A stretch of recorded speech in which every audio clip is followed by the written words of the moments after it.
Oui, rebonjour à tous. En fait, la toute dernière vidéo, parce que je dois absolument faire ma comptabilité. Je traîne parce que je préfère rester avec vous, mais je dois faire ma comptabilité. Donc, ce sera ma dernière vidéo. S'il y a des choses très urgentes, vous me le demandez, je le fais demain soir ou quand j'ai un petit trou. D'accord? On commence quelque chose de nouveau. Pourquoi? Parce qu'il y a beaucoup de jeunes qui ont des problèmes d'orthographe. Les professeurs se plaignent, ils disent que les jeunes ne lisent pas. Ce n'est pas toujours vrai, mais c'est vrai que l'orthographe est beaucoup moins important et je pense aussi qu'on le travaille moins parce que je sais que mes propres enfants, quand ils étaient à l'école, les professeurs ne pouvaient pas officiellement faire des dictées. Euh, je ne sais pas ce qu'il en est, mais en tout cas, qu'est-ce que nous allons faire? Nous allons faire une dictée, 10 minutes, hein, je ne vais pas faire ce blablatage chaque fois quand on fait une dictée. On le fait pendant 10 minutes. Quelle est la différence avec la dictée en néerlandais? C'est qu'ici, je vais tout de suite donner quelques explications pour l'orthographe. Vous allez voir, je vais mettre mon timer un instant. Je prends mon téléphone. On va le mettre sur 10 minutes et je vous promets, la prochaine fois, je ne vais pas faire tout ce blablatage. Donc, 10 minutes de dictée de temps en temps, c'est très bien. Ah oui, je dois encore dire que je prends la dictée des fameux livres petites histoires du petit Nicolas. Je pense que tout le monde en Belgique, en France, connaît le petit Nicolas. Et ce sont des petites histoires et je pense que le niveau de ce livre est vraiment est très bon pour apprendre à écrire. D'accord? Donc, j'appuie, je mets start 10 minutes et on commence la dictée. Joachim a des ennuis. Joachim a des ennuis. Ennui, je mets un S au bout parce que c'est pluriel, c'est beaucoup d'ennuis. D'accord? Joachim n'est pas venu hier à l'école. Joachim n'est pas venu. Oui, est, c'est le verbe être. Donc, c'est Joachim, il, troisième personne. Donc, j'écris est, d'accord? N'est pas venu hier à. Oui, à, ici, c'est pas avoir, hein, c'est pas le verbe avoir, donc c'est avec un petit accent. L'école et, oui, quand c'est et, c'est un accent aigu, école. Et il est arrivé en retard aujourd'hui. Et il est, de nouveau, c'est est troisième personne, donc c'est est. Il est arrivé. Comment je sais comment écrire arrivé? Je le remplace par connaître ou connu. Il est connu ou il est connaître? Non, il n'est pas il connaître. Il est connu. Donc, quand c'est connu, c'est un participe passé. Je dois mettre un petit accent sur le et arrivé. Accent aigu. En retard. Comment je sais que la dernière lettre est un D? J'essaye de rallonger un peu. Retardé. Oui, OK. Aujourd'hui. Aujourd'hui. Apostrophe U-H-U-I. Ça, il faut bien regarder, c'est un mot difficile. Virgule. L'air très embêté. Donc, l'air, R-A-I-R, très, avec un accent grave, embêté. Pourquoi je mets embêté avec un petit accent aigu? Parce que je peux le remplacer par connu, pas par connaître. Il était connu, oui, pas il était connaître. D'accord? J'espère que vous comprenez cette petite règle, et sinon vous me posez la question. Donc, embêté, accent aigu, et un circonflexe sur le E, mais je pense qu'aujourd'hui, on peut ne pas écrire les circonflexes, les accents circonflexes. OK. Virgule. Et nous, on a été très étonnés. Et nous, on peut utiliser on pour nous, hein, on a été. Comment j'écris été? Je vais, donc c'est de nouveau on a été, c'est un passé. Est-ce que je peux le remplacer par connaître ou connu? On a connu, oui, donc je mets un petit accent aigu. Et ici, j'en ai même deux. Été, regardez bien comment c'est écrit. Étonné. Étonné, de nouveau, je peux le remplacer par connu.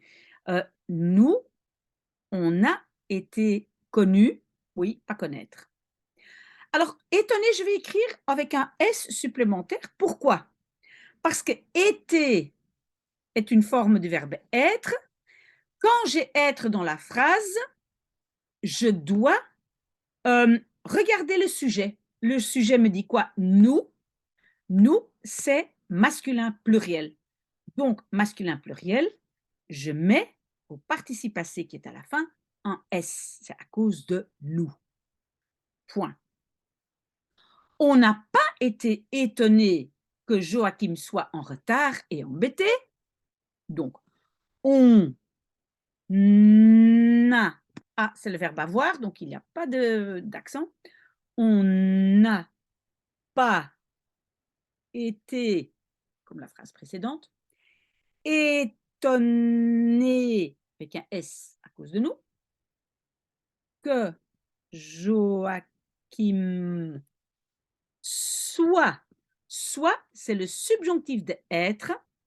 Quelle est la dernière lettre de soit? Ben, Joachim est un garçon, et donc le subjonctif, c'est SST, hein, je tue il. Joachim, il, donc c'est un T. Que Joachim soit en retard et embêté. Est-ce que je peux remplacer embêté par connu? Oui, donc j'ai un accent aigu, virgule. Parce qu'il est souvent en retard et toujours embêté. Parce que, non, parce qu'il, donc j'enlève le E, je mets un petit apostrophe. Quand j'enlève une lettre, je dois mettre un apostrophe, parce qu'il est souvent en retard et toujours embêté. Il est toujours connu, il est toujours connaître, non, il est toujours connu, donc embêté, accent aigu. Quand il vient à l'école, quand il vient à, ici le à n'est pas avoir, c'est une préposition à, donc vers l'école, à, donc il faut mettre un petit accent. À l'école, virgule, surtout quand il y a interrogation écrite de grammaire. Surtout quand il y a, donc il y a interrogation, le sion c'est tion, interrogation, on dit, écrite de grammaire, point virgule. Ce qui nous a étonnés, ce qui nous c'est avoir, ça a étonné. Ce qui nous a étonné, oui, j'écris un S parce que c'est encore toujours nous, virgule, c'est que la maîtresse lui ait fait un grand sourire. C'est, et c'est ici, ça veut dire, bah, c'est, je veux dire, on écrit c'est apostrophe est, hein, c'est. En néerlandais, het is, mais bon, ici, c'est pas une dictée en néerlandais, mais c'est que la maîtresse, normalement, il y a un circonflexe sur les i, mais on peut les enlever. On peut ne pas les mettre. Donc, c'est que la maîtresse, lui, est fait. Donc, et c'est le subjonctif. Qu'est-ce que j'ai dit? Le subjonctif, c'est SST. La maîtresse, c'est elle, troisième personne, donc il faut mettre un T. Elle, lui, est fait un grand sourire, virgule, et lui est dit, et lui est dit, c'est encore le subjonctif d'avoir, donc avec un T, parce que c'est toujours la maîtresse qui lui est dit. OK? Dit, comment est-ce que je sais que la dernière lettre est un T? Parce que je peux rallonger. La vérité est dite.